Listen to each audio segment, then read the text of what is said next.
Okay, hey guys, so last time you saw me, I listed the 4 main reasons why my Muslim friends believe that the Quran is a miracle. Now, before I continue, if you have any other reasons why you believe the Quran is a miracle, please list them in the comment section. I'm open to hearing them, okay? That being said, the 4 main reasons are as follows. Number 1, the beauty and the eloquence of the Quran. Number 2, the scientific miracles. Number 3, the preservation of the Quran. And number 4, the numerical miracles. Now, if you missed the discussion on the first point, the beauty and the eloquence of the Quran, I put a link to that video in the description box, so check it out there. So, let's continue. Islamic apologists like Osama Abdullah and Dr. Zakir Naik, they say that the Quran introduces its readers to several scientific phenomena, and they weren't able to be confirmed before modern day technology and scientific research.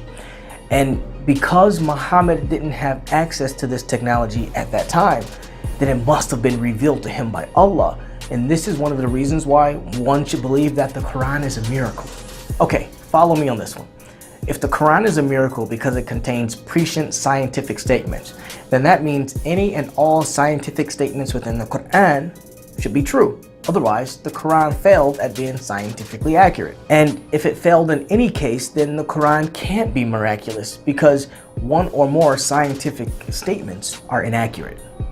You get it? Here, picture this. You know a doctor, and this doctor says to you, hey, just so you know, I have a perfect record when it comes to diagnosing my patients, meaning I have never misdiagnosed any one of my patients. So let me ask you, in order to disprove him, do you need to pull up multiple records of the patients that he misdiagnosed? Nah, just one. So remember, there's no need to point out several scientific inaccuracies within the Quran. We only need to show one to determine whether or not the Quran is scientifically accurate. Side note, ladies and gentlemen, please, if truth is important to you, before you dismiss what I'm saying, think about it and then decide whether or not what I'm saying holds any water. Then form your conclusions. Did you know that in the Quran, in Surah 18, verse 86, it says that Dhul Qarnayn, who most scholars recognize as Alexander the Great, it says that he found the setting place of the sun, which was inside of a spring of warm mud. And then he found people near it. Well, the sun is literally the largest object in our solar system.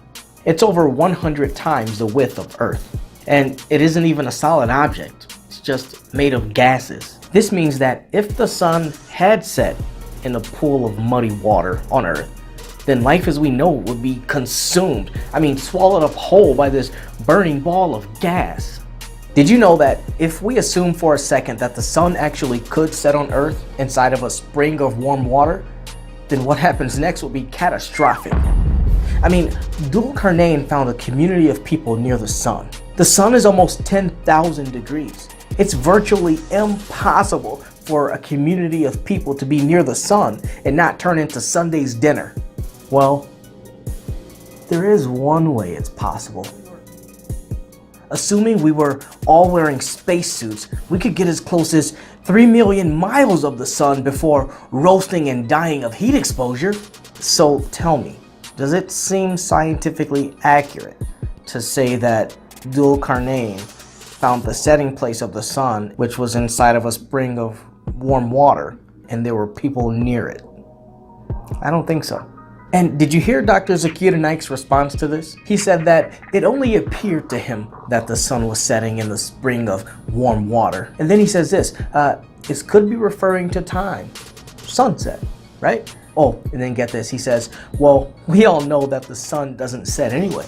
Earth rotates around the sun. So what he's implying here is that we shouldn't take this verse literal. But if we don't take it literal, then we have an even bigger problem. Did you know that even Muhammad believed that the sun sets in a spring of warm water?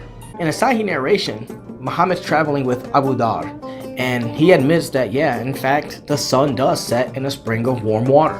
So who should you trust? Should you trust Dr. Zakir Naik or should you trust Muhammad? And if you're consistent, it cannot be both. If you side with Muhammad, then you must admit that the Quran contains a scientific inaccuracy and therefore cannot be a perfect book, nor can it be miraculous. On the flip side, if you side with Dr. Zakir Naik, then you're rejecting Muhammad's teaching and you're saying that he was wrong.